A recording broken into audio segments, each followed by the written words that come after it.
The most dangerous mistake a person can make is believing a room belongs to them simply because no one has ever challenged them. The courthouse stood beneath a pale, gray morning sky, its weathered stone columns catching the first hints of sunlight that filtered through heavy clouds. Lawyers climbed the broad staircase with leather briefcases tucked beneath their arms. Reporters adjusted camera lenses near the entrance. Families whispered to one another, clutching folders filled with hope, fear, or both. Inside those walls, every echo carried the weight of someone's future. Courtroom 3 was expected to host one of the county's most closely watched hearings of the month. But before justice could even enter the room, pride had already taken a seat. Sheriff Daniel Brooks walked through the courthouse as though every hallway had been built around him. His polished boots struck the marble floor with measured confidence, each step drawing quick nods from deputies and nervous glances from courthouse staff. 23 years behind a badge had convinced him that experience always outweighed questions, and authority rarely needed explanation. People stepped aside before he asked them to. Most did out of habit, some did out of fear. Brooks barely noticed the difference anymore. The courtroom doors stood open as clerks organized stacks of files and attorneys reviewed notes one last time. The quiet hum of anticipation drifted through the room like static before a thunderstorm. Every chair would soon be filled. Every eye would soon turn toward the bench where the morning's proceedings would begin. Then a woman approached the entrance. She wore a charcoal business suit that was elegant without demanding attention. A leather portfolio rested comfortably beneath her arm. Her natural curls were neatly arranged, and her expression carried the calm confidence of someone completely at ease with silence. She neither hurried nor hesitated. She simply walked toward the courtroom with quiet purpose. Few people looked at her twice. Those who did assumed she was another attorney arriving early. Daniel Brooks saw something entirely different. His eyes narrowed. Without asking a single question, he stepped directly into her path. "Hold it!" His voice cut across the hallway, sharply enough that nearby conversation stopped. The woman paused. She met his gaze without hostility, without fear, simply waiting for him to continue. "This courtroom isn't open to everyone," Brooks said, folding his arms across his chest. "Turn around." Several attorneys exchanged uncertain glances. The woman answered with remarkable composure. "I have business inside." Brooks let out a dry laugh that carried farther than it needed to. "I'm sure you think you do." The hallway grew strangely quiet. A young clerk looked up from a stack of case files. Two deputies slowed their pace. Even the security officer at the metal detector shifted his attention toward the unfolding confrontation. The woman remained perfectly still. "I believe there's been a misunderstanding," she replied evenly. "No misunderstanding, Brooks interrupted. I've been working security in this courthouse long enough to know who belongs here." His words lingered in the air. No one moved. No one interrupted. The silence itself seemed uncomfortable. Imagine standing there while strangers watch someone decide where you belonged before learning a single thing about you.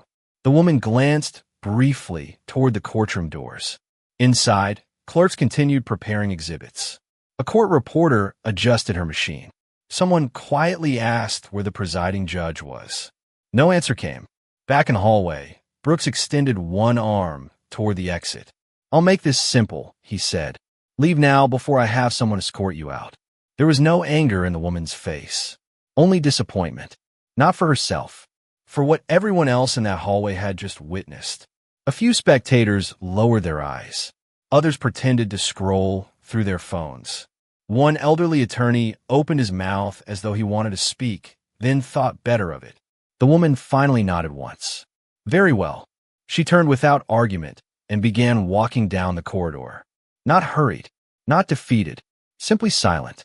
Brooks watched her leave with the satisfaction of a man convinced he had protected order. Behind him, however, something had already begun to unravel. A courthouse clerk suddenly froze while checking the morning docket. Her eyes widened. She looked toward the empty judge's bench, then toward the hallway where the woman had disappeared. Color drained from her face. She reached for the nearest telephone with trembling hands. Across the courthouse, Phones began ringing. Court officers started whispering. Someone asked a question that would soon shake the entire building. Has anyone seen Judge Naomi Carter? The ringing telephone shattered the uneasy silence that had settled over the courthouse. Court clerk Emily Foster stared at the morning docket, then at the empty judge's bench, before looking toward the hallway where the mysterious woman had disappeared only moments earlier. Her heartbeat quickened. She checked the schedule again, hoping she had misread it. She hadn't. At precisely 9 o'clock, Courtroom 3 was supposed to be presided over by Judge Naomi Carter. Emily reached for the phone with trembling fingers. Has Judge Carter checked in? She asked the judicial assistant upstairs. A pause. No. Emily swallowed hard. I think something has happened. Inside the courtroom, the atmosphere began to change almost imperceptibly. Attorneys who had been quietly reviewing legal briefs now glanced repeatedly at the large wall clock. A prosecutor tapped his pen against the counsel table. Across the aisle, defense attorney Marcus Reed folded his arms, his eyes drifting toward the still empty bench. This isn't like Judge Carter, he murmured. Everyone who had appeared before her knew the same thing. She was never late, not once in nearly 12 years on the bench. Outside the courtroom, Sheriff Daniel Brooks remained completely unaware of the growing tension surrounding him. He stood near the entrance with the confidence of a man convinced he had done exactly what was expected of him. Several deputies exchanged uncertain looks, but said nothing. Years of working under Brooks had taught them that questioning him in public rarely ended well. Brooks adjusted the silver star on his uniform and glanced down the hallway. The woman was gone. Problem solved. Or so he believed. Imagine. Watching someone walk away in complete silence after being publicly humiliated. No shouting. No argument. No desperate attempt to explain. Just quiet dignity. Sometimes silence doesn't signal defeat. Sometimes it simply means the truth hasn't arrived yet.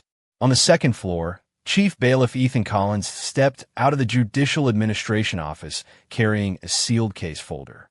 His pace was brisk at first, but it slowed the instant he noticed Emily waving frantically from the end of the corridor. Ethan, he hurried toward her. What happened? Emily lowered her voice. I think Sheriff Brooks just removed Judge Carter from the courtroom. Ethan frowned. What? The woman in the gray suit. His expression froze. For several seconds, he didn't blink. Tell me exactly what happened. Emily pointed toward the courthouse entrance. The sheriff stopped her before anyone could say anything. He told her she didn't belong here, then ordered her to leave. A cold weight settled in Ethan's chest. No. He looked toward Courtroom 3, then toward the hallway, then back at Emily. You have to be absolutely certain. I am. Without another word, Ethan broke into a run. His polished shoes echoed through the marble corridors as courthouse employees turned to watch him pass. Clerks stopped typing. Deputies stepped aside. Even the reporters gathered near the entrance sensed something unusual unfolding. Inside the courtroom, whispers spread from one row to another. Why hasn't the judge arrived? Did something happen? Has the hearing been postponed? Sheriff Brooks finally noticed the growing unease. He frowned as Ethan hurried directly toward him without slowing down. There was no greeting, no politesmai, only a face drained of color. When Ethan stopped in front of the sheriff, his breathing was uneven and his voice was barely above a whisper. Daniel. The sheriff looked at him impatiently. What is it? Ethan held his gaze for one long, dreadful second before speaking the words that would change everything. The woman you just threw out was Judge Naomi Carter. The words seemed to drain every sound from the hallway. Sheriff Daniel Brooks stared at Ethan Collins as though he had spoken a language no one else could understand. You're joking. Ethan didn't answer. He couldn't. His silence said more than any explanation ever could. For the first time that morning, uncertainty crept into Brooks' expression. His jaw tightened. His eyes shifted instinctively toward the courthouse entrance where the woman had disappeared only minutes before. No, he muttered. That can't be right. It is, Ethan replied quietly. Judge Naomi Carter prefers entering through the public hallway. She doesn't use the private judge's entrance unless security requires it. Brooks felt a knot forming in his stomach. He searched his memory, replaying every second of the confrontation. The calm voice, the steady eye contact, the complete absence of fear. She had never once argued, never once raised her voice. She had simply left. Around them, courthouse employees had begun pretending to work while secretly listening. Clerks shuffled papers they weren't reading. Deputies remained frozen near the security checkpoint. Even the reporters outside sensed that something extraordinary had unfolded inside the building. The silence became almost unbearable. Imagine discovering that the person you judged in less than 30 seconds possessed more authority than you had spent decades trying to earn. Brooks swallowed hard. Why didn't she identify herself? He asked, almost defensively. Ethan looked directly into his eyes. Because she shouldn't have had to. The answer landed heavier than any accusation. No badge had been requested. No identification had been examined. No professional courtesy had been extended. Only assumptions. Painfully quick assumptions. Inside Courtroom 3, restless whispers spread from bench to bench. The judge is 20 minutes late. I've never seen this happen. Should we reschedule? Defense attorney Marcus Reed walked toward the courtroom doors, intending to find someone who could explain the delay. The moment he stepped into the hallway, he noticed the gathering crowd around Sheriff Brooks. His eyes narrowed. What happened? No one answered. Marcus looked from Ethan's pale face to Brooks' shaken expression. Then he understood. Oh no. Meanwhile, several floors above, Judge Naomi Carter stood alone beside a large courthouse window overlooking the city. Morning sunlight filtered through the glass, illuminating the leather portfolio still tucked beneath her arm. Her breathing remained slow and controlled. She wasn't angry. She was disappointed, not because she had been forced to leave, but because what had happened required so little effort. One uniform, one assumption, one decision made before a single question was asked. She had spent her entire career believing that justice began long before a judge picked up the gavel. It began with listening, with patience, with recognizing another person's dignity before questioning their credentials. This morning, those principles had collapsed before she had even entered her own courtroom. A soft knock interrupted her thoughts. The chief court administrator stepped inside. Judge Carter. She turned calmly. I've been informed about everything. I see. We're prepared to delay today's proceedings if you wish. Naomi shook her head almost immediately. No. The administrator looked surprised. You still intend to preside? She offered a quiet, thoughtful smile. The people waiting downstairs didn't come to witness my humiliation. She glanced toward the courthouse below. They came seeking justice. Without another word, she picked up her portfolio and walked toward the door. Downstairs, Sheriff Brooks still stood exactly where she had left him. Only now, every passing second felt heavier than the badge resting on his chest. And somewhere deep inside him, a realization had begun to grow. The courtroom he believed he was protecting had never belonged to him at all. Judge Naomi Carter walked down the quiet corridor with the same measured pace she had carried into the courthouse that morning. The leather portfolio rested lightly beneath her arm, and every step echoed softly against the polished marble floor. There was no anger in her stride, no desire to make a dramatic entrance. Only the quiet certainty of someone who had spent a lifetime refusing to let other people's assumptions define her. Outside the windows, the city continued moving as though nothing extraordinary had happened. Traffic flowed. Pedestrians crossed busy intersections. Somewhere, a church bell marked the passing hour. Inside the courthouse, however, time itself seemed suspended. Naomi paused briefly before an old framed photograph hanging on the wall. It showed the courthouse decades earlier, when its judges, attorneys, and elected officials all looked remarkably similar. She studied the photograph for only a moment before continuing toward Courtroom 3. Not because it offended her, because it reminded her how far justice had traveled and how much farther it still had to go. Imagine spending your entire career proving your qualifications, only to discover that, for some people, your appearance still speaks louder than your accomplishments. Naomi understood that feeling better than most. She had grown up in a modest neighborhood where opportunity often arrived disguised as disappointment. Her mother worked double shifts as a nurse. Her father repaired city buses for more than 30 years.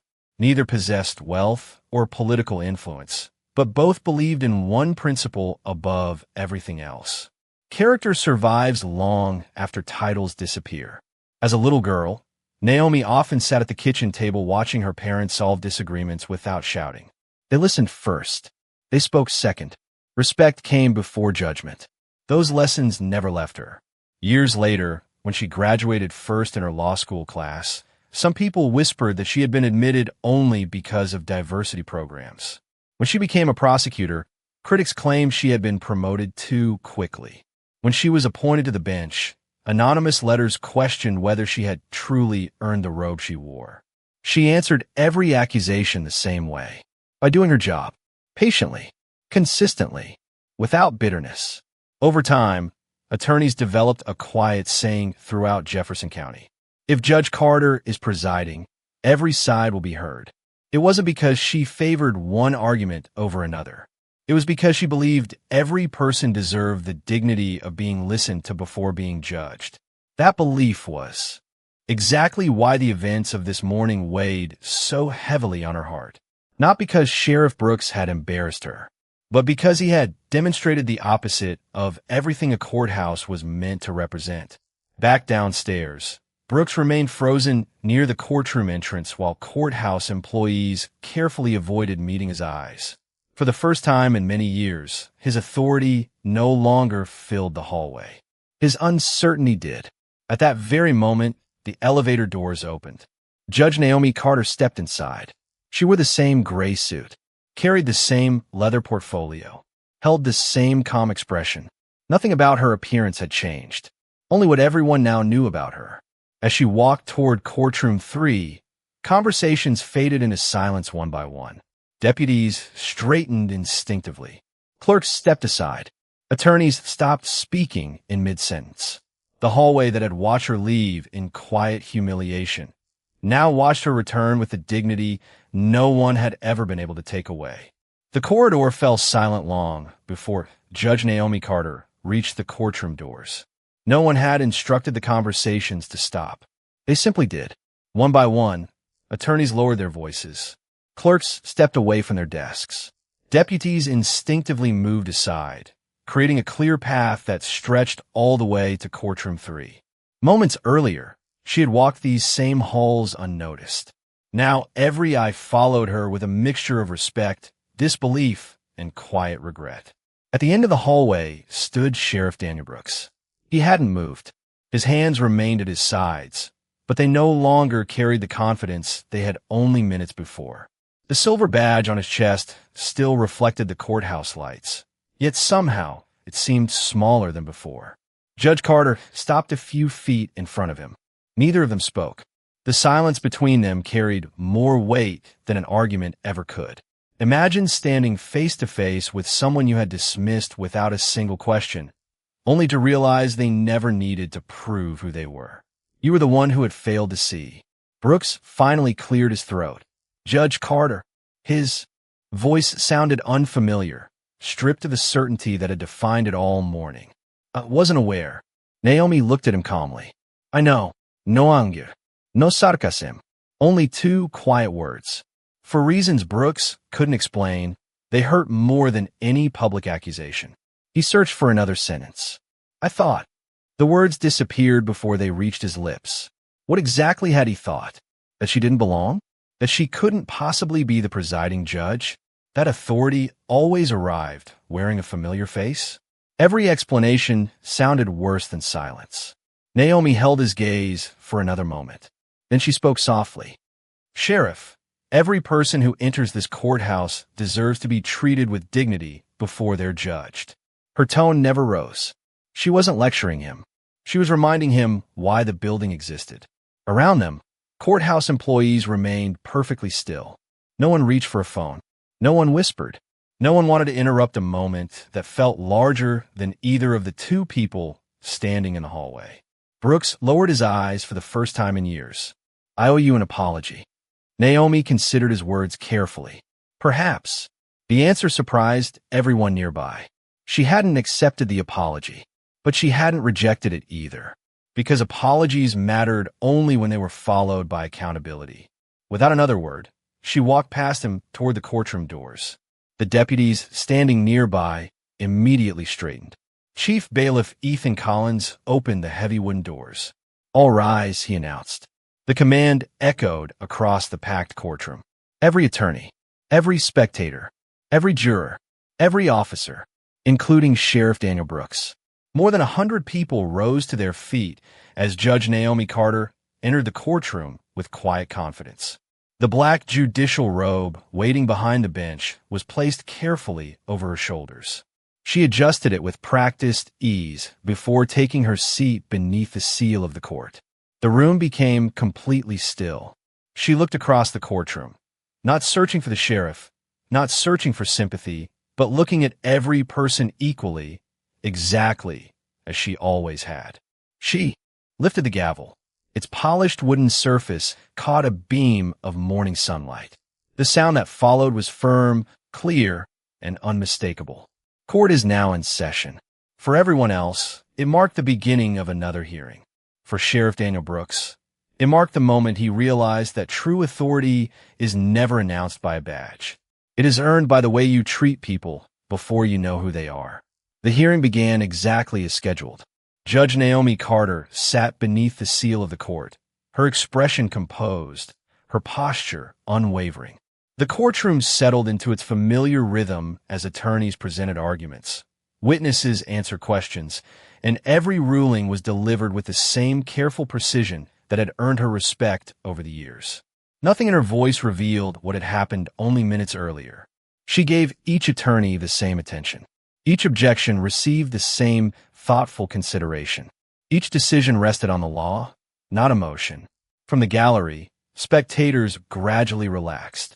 The tension that had gripped the courthouse seemed to fade beneath the steady cadence of judicial procedure.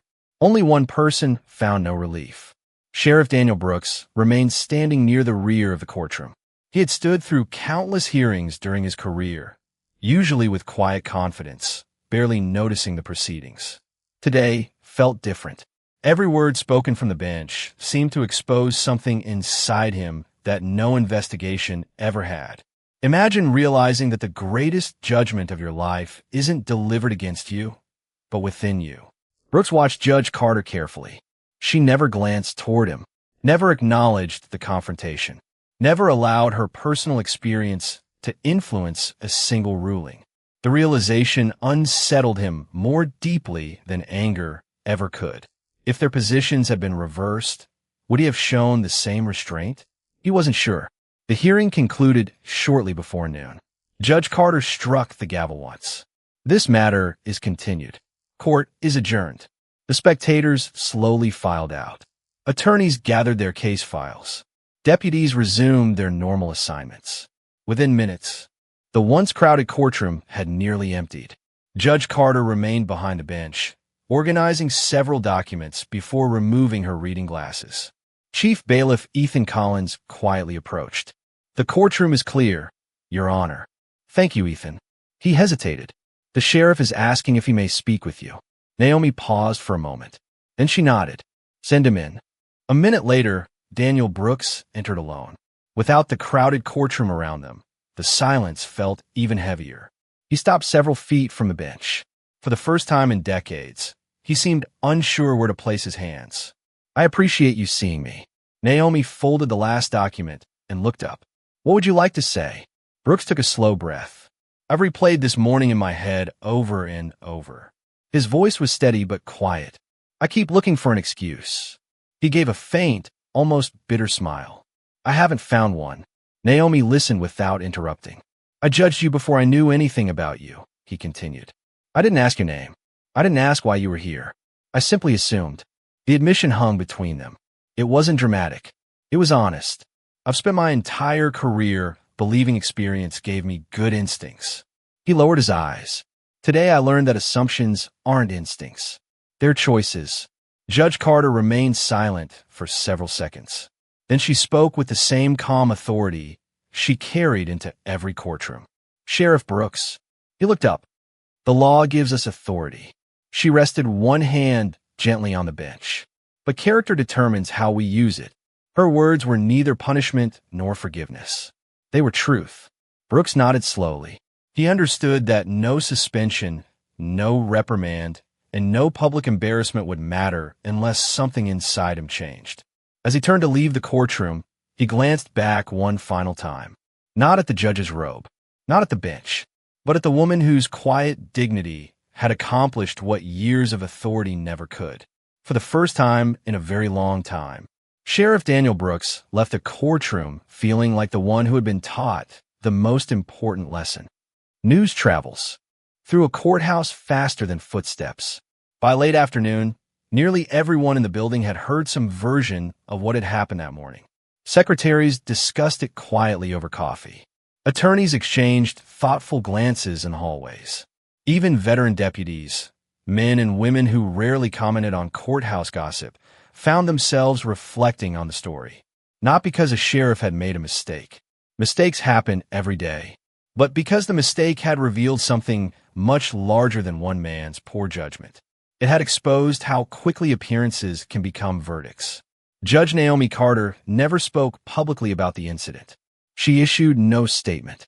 She requested no investigation. She sought no special treatment. When reporters waiting outside the courthouse attempted to ask questions as she left that evening, she offered only a polite smile. "My responsibility is to the law," she said softly. "Today's cases deserve more attention than I do." Then she walked her car. No dramatic speech. No public condemnation. Just quiet grace. Imagine possessing every opportunity to humiliate someone who wronged you, and choosing instead to protect the dignity of the institution you both serve. That choice requires a different kind of strength. Inside the sheriff's office, however, Daniel Brooks could not escape the events of the day. His office felt strangely unfamiliar. The framed commendations hanging on the walls suddenly seemed less important than they had only 24 hours earlier. Years of awards, photographs, and certificates celebrated his accomplishments, yet none of them answered the question echoing in his mind. How had he failed so completely in a building dedicated to justice? He sat alone behind his desk until sunset painted long shadows across the room. Then he opened a blank notepad. At the top of the page, he wrote a single sentence. "What did I assume?" He stared at the words for several minutes. Then another sentence followed. "What did I fail to ask?" Slowly, the page filled. Not with excuses, with questions. Questions he wished he had asked before speaking to Judge Carter. Questions he hoped would change the way he approached every stranger from that day forward. Across town, Judge Carter arrived home to a quiet house lined with books and family photographs. She placed her briefcase beside the front door before pausing at a picture of her parents. Her father stood proudly in his work uniform. Her mother smiled beside him in hospital scrubs. Both looked exactly as she remembered them. Ordinary people, extraordinary character. She smiled gently. The values they had taught her had survived another difficult day. Not because justice had won through punishment, but because dignity had refused to surrender. The next morning, courthouse employees noticed something different. Sheriff Brooks was already standing near the public entrance before the doors opened. As visitors arrived, he greeted each one personally. "Good morning. Welcome. How may I help you?" Some recognized the change immediately. Others simply appreciated the courtesy. Judge Carter passed through the entrance a few minutes later. Brooks met her eyes. He gave a respectful nod. Nothing more. She returned the gesture with the faintest smile before continuing toward her courtroom. No applause followed. No audience celebrated. Because the most meaningful acts of redemption rarely happen before a crowd. They begin quietly, with one person choosing to become better than they were the day before. Several weeks passed, yet the memory of that morning never completely disappeared from the courthouse. It lingered quietly, not as gossip, not as scandal, but as a lesson. New deputies heard the story during orientation. Young law clerks mentioned it while discussing courtroom ethics. Veteran attorneys occasionally recalled the incident whenever conversations turned toward professionalism and public trust. The details were never exaggerated. In fact, many people found the simplest version to be the most powerful. A sheriff judged a woman before asking who she was. The woman happened to be the judge. But that wasn't the real story. The real story was what happened afterward. Imagine living in a world where every painful misunderstanding became an opportunity to build a stronger sense of justice instead of a deeper desire for revenge. That is how institutions become worthy of public trust. Sheriff Daniel Brooks quietly began changing procedures within his department. No press conference announced the changes. No television cameras documented them. He simply gathered his deputies one morning before their shift. "I want us to remember something," he began. "Authority begins with responsibility." The room fell silent. "We don't decide who deserves respect." He looked around at every deputy wearing the same uniform he had worn for decades. "We give respect first." Some deputies exchanged thoughtful glances. Others wrote the sentence into their notebooks. Brooks continued, "Every person we meet has a story we don't know. And if we forget that," he paused, "we've already failed before the conversation even begins." No one asked what had inspired the speech. They already knew. Across the courthouse, Judge Naomi Carter continued serving exactly as she always had. Case after case, day after day, families seeking custody, victims searching for justice, young defendants hoping for a second chance, experienced attorneys presenting complicated legal arguments. Each person received the same patient attention, the same careful listening, the same unwavering fairness. Her greatest response to prejudice was not proving people wrong. It was refusing to become someone different because of it. One afternoon, a nervous first-year law student approached her after observing court. "Your Honor," Naomi smiled warmly. "Yes, I wanted to ask." The student hesitated. "How do you stay calm when people underestimate you?" Judge Carter considered the question for a long moment. Then she answered quietly, "If someone misunderstands who you are," she folded the last file on her desk. "Don't let them misunderstand who you choose to become." The student stood silently, absorbing every word.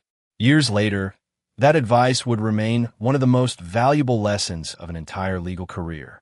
As the courthouse lights dimmed that evening, Sheriff Brooks happened to pass Judge Carter near the front entrance.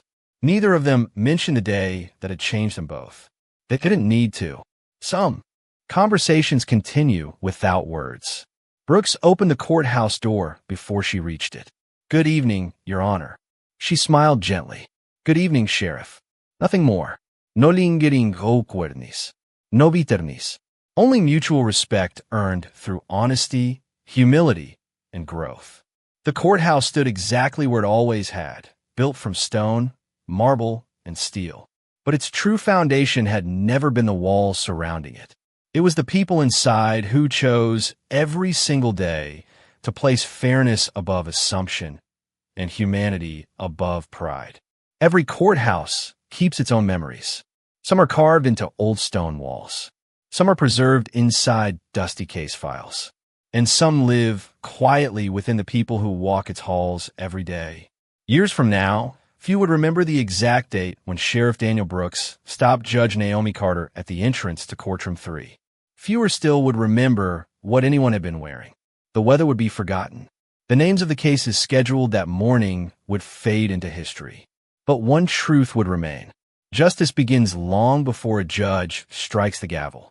It begins the moment one human being chooses how to treat another.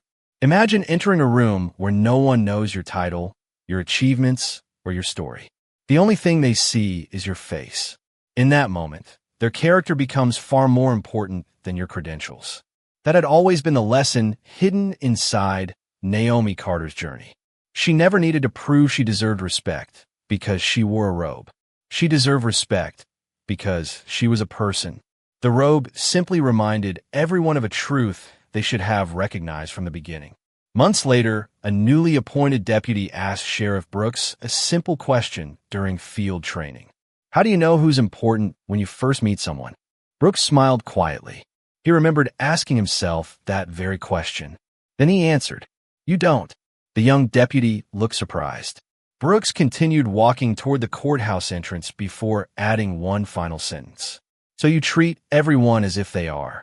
Those words became an unofficial tradition inside the department. New deputies repeated them to one another. Senior officers quoted them during training sessions, not because they appeared in any policy manual, but because they reflected the kind of integrity no handbook could ever teach. Inside Courtroom 3, Judge Naomi Carter continued serving the community with the same calm determination that had defined her entire career. She never mentioned the incident from the bench, never used it to gain sympathy, never allowed it to become her identity, because she understood something many people spend a lifetime learning. Your greatest victory is not making others feel your pain. It is refusing to let pain decide who you become. One quiet afternoon, after another ordinary day of hearings had ended, Naomi stood alone inside the empty courtroom. Golden evening light filtered through the tall windows, resting gently across the polished wooden bench. The room was silent, peaceful. She looked toward the public entrance where everything had begun. Then she smiled, not because she remembered being humiliated, but because she remembered what had followed. Understanding, accountability, growth. She picked up the gavel one last time before leaving for the evening. Its familiar weight rested comfortably in her hand. For a brief moment, she looked across the empty courtroom where countless lives had crossed in search of fairness. Then she quietly switched off the lights and closed the heavy wooden doors behind her. Outside, the courthouse remained exactly as it had always been. Strong, steady, enduring. But inside its walls, two lives had been permanently changed. One discovered that authority without humility is fragile. The other proved that dignity can never be taken away by prejudice. Because in the end, the badge was never the symbol of true power. The robe was never the source of true authority. Character was. And the strongest voice justice will ever have is the quiet one that chooses fairness before assumption, compassion before pride, and truth before every prejudice that dares to stand in its way.